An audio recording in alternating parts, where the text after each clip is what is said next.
Hi again, and welcome to the Recharge Your Marriage Show, where nothing is taboo and nothing is off limits for helping you to refresh, reconnect, and reignite your relationship. Thanks for tuning in. I'm Zev Halpern. We have an exciting show tonight. Our marriage panel guests include Elaine Gibson, coach and author, Dr.Melanie Recaurte, sex therapist, and Mick Carbo, leadership coach.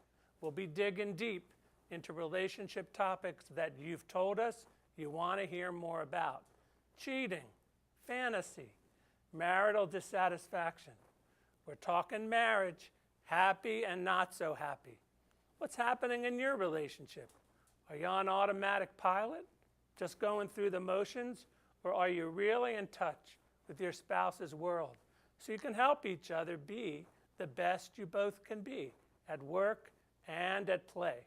We always value your point of view, so let us know what's on your mind and what relationship challenges you want us to focus on. Send your comments directly to me at zev@rechargeyourmarriagenow.com. Please sit back, chillax, open your heart and mind, and consider some ways you can recharge and rekindle your marriage. Here's today's couple FYI.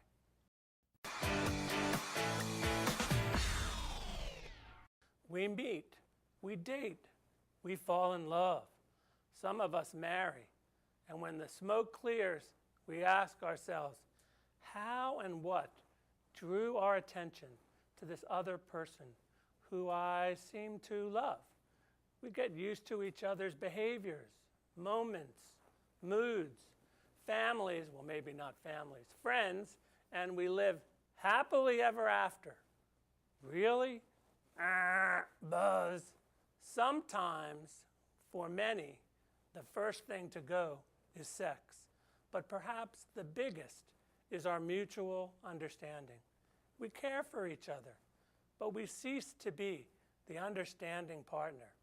For obvious reasons, we tire of certain behaviors like yelling or continuous criticizing. We stop hearing what our partners are saying because the delivery may take on an angry or dissatisfied tone. If this isn't your relationship, we applaud you and we ask that you please bottle your mutual understanding approach to your relationship so the rest of us couples could share your marital bliss. And please come on the show and tell us all about it. The short and quick point here is, where did the understanding go? How can we navigate through the murky climate of our relationship to establish mutual understanding of each other's needs, desires, and life goals? Mutual understanding can be the pivotal aspect that carries us through the thick and thin of marriage. Just a suggestion here for your consideration: foster a climate of mutual understanding, or open new paths to understanding if it's possible in your relationship, and this will help you both survive the fights, disappointments, frustrations, and challenges life places in our paths. Honey, please understand me, because then we both can work to steer our relationship forward in meeting our needs and desires. Take a look at this, and we'll be right back to introduce you to tonight's marriage panel.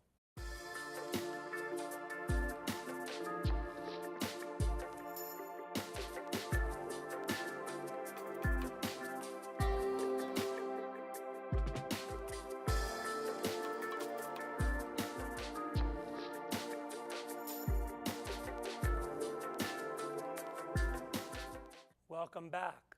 One quick thing before I introduce the marriage panel. After the show, please take advantage of my new free course offering, Recipe for a Magnificent Marriage. Just log on to getmycourseforfree.com. You won't be disappointed. And now, let's meet tonight's marriage panel. Elaine Gibson is an extraordinary woman, cited as one of the world's top 10 natural cancer survivors by Extreme Health Radio, having beaten stage 4 cancer without traditional protocols. Elaine shares her hard-won lessons for living a clean, healthy, and natural lifestyle. Today, Elaine is a published author, sought-after motivational speaker, workshop facilitator, private coach, and a green juicing loving grandmother. As founder and head coach of Carbo Coaching, Mick Carbo brings to the table his 18 years of experience navigating the challenges of entrepreneurship. He helps entrepreneurs and business leaders effectively grow and lead their teams to victory. Through Mick's coaching, leaders learn how to think bigger, be bigger, and create unprecedented results. Dr. Melanie Recaurte is a licensed psychologist and certified sex therapist. She's worked with diverse individuals of different races, ethnicities, religions, sexual orientations in a variety of settings, including inpatient hospitals and outpatient clinics, as well as universities. She focuses on helping individuals and couples navigate the challenges faced when different aspects of their identity conflict with one another or themselves. So welcome, everybody. Nice to see everybody. I brought a little thing in tonight. I used to have one of these. It had a little Jamaica man on it, and he did all kinds of acrobatics, and this is how Zev does stress management. You can imagine me doing this. But this one, my daughter just brought me a new one as a surprise, and I looked at it, and I went, well, what's the story here? Is this some PC toy? Because look, is it a man? Is it a woman? Or is it not? I'm just not sure. Could be anything. So now we can say that the Recharge Your Marriage show is PC. We get everybody's invited. We're all good, and yippee-doo. All if you about want to diversity. play, that's right. We're all about diversity. So in starting out, what do you think it is about marriage that makes it so funny to comedians? Like, why do comedians take marriage on the road that they do all the time? Can any of you think, like, what is it about it? What's the deal? Well, I think it's such a funny, interesting question. I would think that it's probably one of the only things, or the most prominent things, that everybody knows about. Everybody's experienced, if they're not married, they experienced being in a home where there's a marriage. So it's something that everybody can relate to. So they probably have a bigger audience. So it's kind of been there, done that. I get it. Oh, I Right. remember that stuff. Right. Or And everybody does. Anybody else? What do you think? I think for me, thinking about my own experience of my marriage, it's literally a comedy every single day. Oh! I mean, sure there's just like the dichotomy of the conversations that happen. There's like controversy where, one person wants this thing today and they want a different thing tomorrow. And yeah, it's just a living comedy moment to moment. Because it's a wellspring for comedians, Totally. since the beginning of time. What do you think, Melanie? Why? What's the deal? I think it's one of those things, like Elaine said, that everybody can, to some degree, relate to. Be like, even if you've mainly been in friendships, or your romantic relationships have not ended in marriage, and so on. Everybody can relate to being in relationships and the hardships related to relationships, and making it lighter or making fun of it can help people sometimes just feel better about their lives. And unless you're feeling the pain that everybody's laughing, but you're feeling that particular pain, or you go into you're newly married, or you're not, and your feminine hygiene products, male hygiene. I mean, there are more products now for people than there ever was in the whole world. Yep. You know what I mean? So sometimes you go into it, you go, what is that? And they explain to you, what is that? And it just, I see a lot of comedians, and it just never seems to end. They're just like a thing that continues to give. Marriage gives funny stuff, whether it's Good Vegas material. or here or whatever. Why don't people who are in bad marriages a lot of times express their dissatisfied reasons and their dissatisfied feelings? Some of them do, but why? What would prevent them? Well, there's so many people, they don't say anything. why wouldn't they say anything? Why wouldn't you say something to your They're spouse? afraid. I think oftentimes Afraid of people what? are afraid of being vulnerable. If they express their unhappiness, they're afraid of being rejected, or if they express it, maybe they're afraid of working on it. To some degree, maybe they're unhappy enough, or they've allowed it to go on so long that by the time they're interested in expressing anything, they might be interested in just walking out the door. Maybe they're afraid of their spouse. Sure. Because there are people who are, Yeah. and who are not so sure about what it is they can say, how far can they go, and so they must talk to themselves, or they Right. talk to counsel, their friends, and they hear it, but this thing that's supposed to go on doesn't happen because there's this reason in a lot of marriages that prevents people from talking about their dissatisfaction. What are you thinking, Elaine? Well, could you see my wheels? Yeah, I Could you see? did. I saw it. So I'm going to take you back and turn the tape, rewind to an earlier part in the marriage. If it's gotten to a point where it's bad, then the conversations and the work that needs to be done should have happened here. And if they don't happen here, then it elevates and exasperates, and then it's too hard to do. Also, there's something familiar about it at that point. There's something familiar about the struggle and the pain and the discomfort that they feel in that moment, and that familiarity is actually more comfortable than being vulnerable, like Melanie said, and actually talking about it and working through those challenges, because somebody might get their feelings hurt. So you're saying people get comfortable with problems. That's exactly and they just right. don't act. They just kind of, they adjust, not happily, but they adjust and they get comfortable with being uncomfortable. And they're which is unwilling a to risk. amazing human quality. Yes. And they're unwilling to risk whatever negative feeling or emotion might come up if they try to do something different. The other thing also is when things start to go wrong, the tendency is to blame the partner, that it's the partner's behavior, when in actuality, it's us. It's who we are, it's how we handle things. If we let them get away, then we're not working on ourselves. It's hard to If you look outside yourself, people, have either they don't look outside themselves or they do. Or they do, and there's very little in between. Right. There's Or, very little in the between. unfortunate circumstance of marrying a narcissist when there's no hope. Right, Not right. much hope. Right. Perhaps a little. Melanie can tell us about a little hope. I've had plenty of experiences with, very difficult kind of thing. True. So when is cheating, good old cheating, when is cheating cheating? In our day, there's big controversy. We got the president, remember? I did not have, with that woman. When is cheating cheating? There's a lot of things now that some people say are and some people say they're not. For instance, pornography. Is that cheating? I think it depends. I think cheating is something that exists outside of an agreement. Inherently, a marriage is an agreement to, commit to one another for, the duration or for a certain amount of time or whatever. Or for the depending on- parameters of the agreement. Yeah, exactly. Right. So I think that, if in some relationships, some people might not relate to pornography as cheating, but then they might, indulge in pornography and they find out that the other person in the relationship does think it's cheating, and then perhaps a new agreement needs to be made.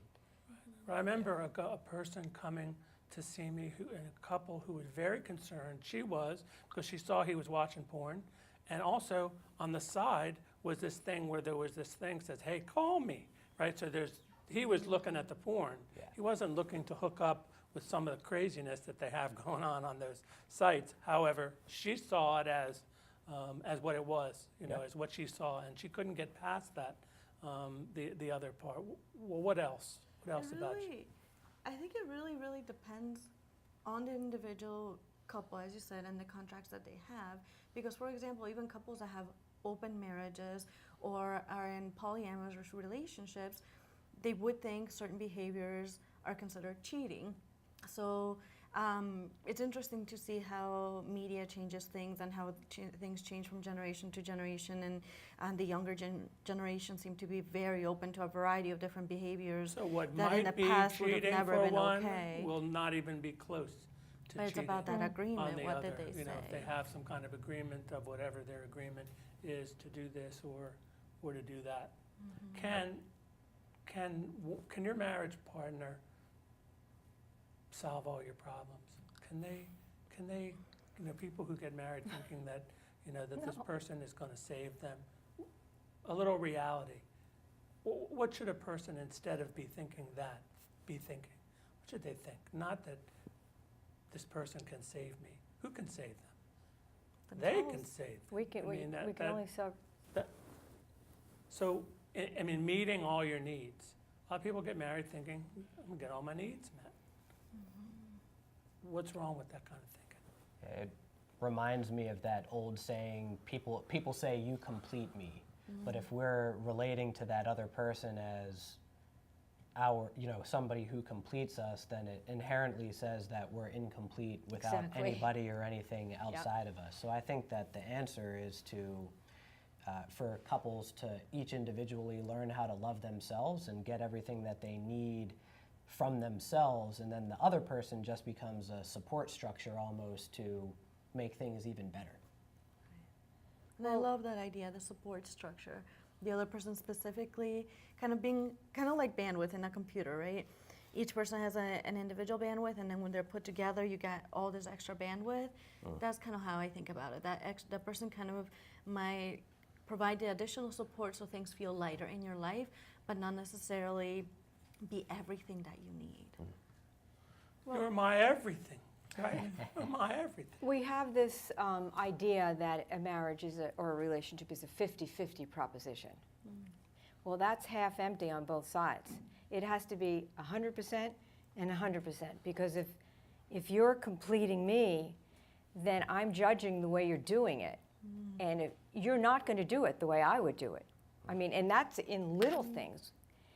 So we have to just really understand that we have to bring 100% of what we have, who we are, and expect the other person to do that. And then you're sharing things. You're not, like you said, incomplete. And it would be extremely helpful if you knew what you're agreeing to, which a lot of people are married and they just don't. But anyway, that was a really interesting. And what you just said requires communication. Right. A special with a big capital C Yes. for communication. Right. So let's move to the Sexpectations part of this discussion. Okay.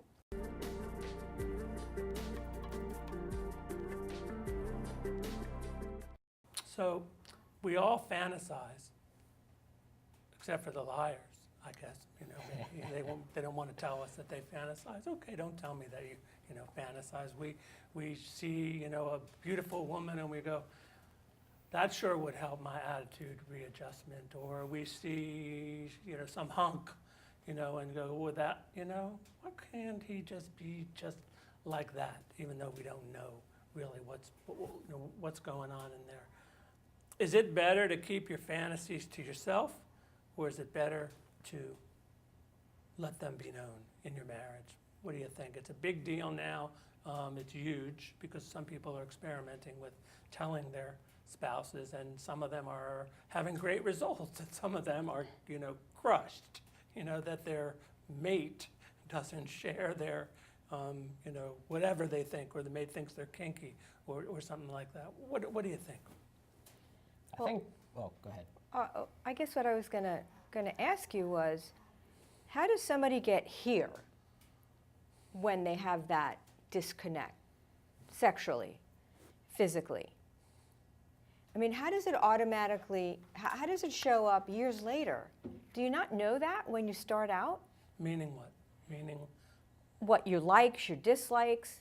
I mean, I can understand that as we each grow individually, we can grow in different directions. So when you talk about the fantasizing, seeing somebody, or there's a difference in fantasizing for fun, because you're like, but there's a difference kind of fantasizing that you want your partner to be that person. Oh, yeah.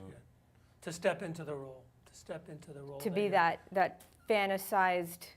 Be my medieval hunk. Right, exactly. It's Be like, my, really? Please. Right. Be my medieval hunk. What are you talking Right. about? But the issue is, what happens if they don't? What happens when they're crushed? What's a person to do? The person won't. What do you do with that? You sit there and you go, I'm in big trouble now because I got these fantasies and I've let it out of the bag, and person holds it against them. I mean, any idea what to do with that, Melanie? I think that's where it does depend on the fantasy. I think it is useful to a little bit at a time for partners to communicate their interests, wants, desires, and so on. But it is also important to have a sense of privacy. Each person's entitled to their sense of privacy, and also to ask themselves ahead of time, hey, am I getting in a relationship or getting married to someone that I feel completely safe and comfortable with? So if the answer to that question is no, and you wouldn't feel comfortable sharing certain fantasies and so on, then is that the relationship you really want to be in? Like And you let's go say away- you share that and the other person's completely destroyed or furious about what you might fantasize about. Again, What kind of weird stuff have you been into lately? Right. Like they're going or they go away from her the next day at the breakfast table, or where did that come from? You've been with somebody. There's all kinds of things that it brings up when all of a sudden people, watch a show. Maybe they're watching it and they go, yeah, maybe I'll try that. Maybe I'll just, Right. tonight I'll say, hey, why don't we, and I get like smashed, just get out of here, get your, who do you think you married? I mean, I've heard this from people. It's very disappointing. because I to think none people. of us, though, let anyone into every single one of our inner thoughts, right? The world Right. would combust if we let everybody into our inner thoughts. I think there is that kind of a certain cautiousness, and you have to be very thoughtful about what you're willing to share about yourself, even when the people closest to you, because some things are hurtful or not useful to share. I mean, in middle school, wasn't sitting there. The teacher wasn't talking about, one day you're going to be married, and you're going to be thinking about something, and what are you going to do with it? I didn't remember having a schooling, Right. and what I'm supposed to do with that moment of my life, where I'm like, well, something wrong with me, which a lot of people think, yes, especially first-time masturbators, they think, whoa, either I have a secret that the world doesn't know about, or ask a 10-year-old, find out what they're thinking. So the other thing that happens is that we grow at different rates. So somebody might, one of the, It's a big deal. it what you're is a talking big deal. about. So somebody may grow here and the other person is still here, and that's when a lot of It's true. That's when a lot of discord imbalances happens, happen. because people Right. do, somebody there is moving along and someone's growing at this rate, and they expose themselves to, some things that they weren't open to when they first got married. Right. They're not the same. I mean, Exactly. most people aren't Right. the same when they first got married. But this particular issue is a bit of a troublesome issue because it's just so out there, and there's so many temptations. Our world is filled. It's multiplied since I was younger to astronomical. The amount of temptation. But anyway, this was a great panel. We talked about some really cool stuff. And thank you, Elaine. Thank you, Mick. Thank you, Melanie, for a great Thank panel. you. To Thanks find for out having us. more about our marriage panel guests, here's how to contact them. To connect with Elaine Gibson, to connect with Mick Carbo, to connect with Dr. Melanie Recaurte. My consulting and coaching practice has allowed me the privilege and opportunity to work with couples with a wide array of relationship and marital challenges, including infidelity, communication, sexual concerns, both face-to-face in Maryland and virtually all over the world through my online relationship and marriage coaching practice. I invite you to find out more about how I can counsel and coach your marriage through my signature programs Just go to rechargeyourmarriagenow.com. Get in touch with me. You can begin to enrich your marital communication skills. Be heard and listened to. Say what you need to say to each other. Resolve some of that raw marital conflict. Reconnect for a deeper, more fulfilling relationship. Spice up that marriage. Don't some of you want to feel the love again?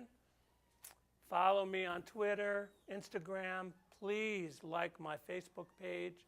Subscribe to my YouTube channel, which has the show on it. Check out the Recharge Your Marriage podcast on iTunes, iHeartRadio, and Stitcher. Finally, and I'll ask the panel to help me try a little bit how to end this, try some forgiveness if you can. Hug, kiss, anything else that might be a good thing for people to do? Yes, On talk. dates. Talk. Yeah, date night. Yes. Date night. Get out more. Have a little fun. Try some fantasies. Dance. Try some fantasies. Dance. Laugh a little. Dance. Dance Talk- it out. Dance it out. Talk about what you need from each other and your marriage. Do something novel. Say you're sorry sometimes. Remember, we're the sum of our mistakes and our successes. So it's okay. We're only human. You can try again. I'm Zev Halpern. See you next time for the Recharge Your Marriage Show.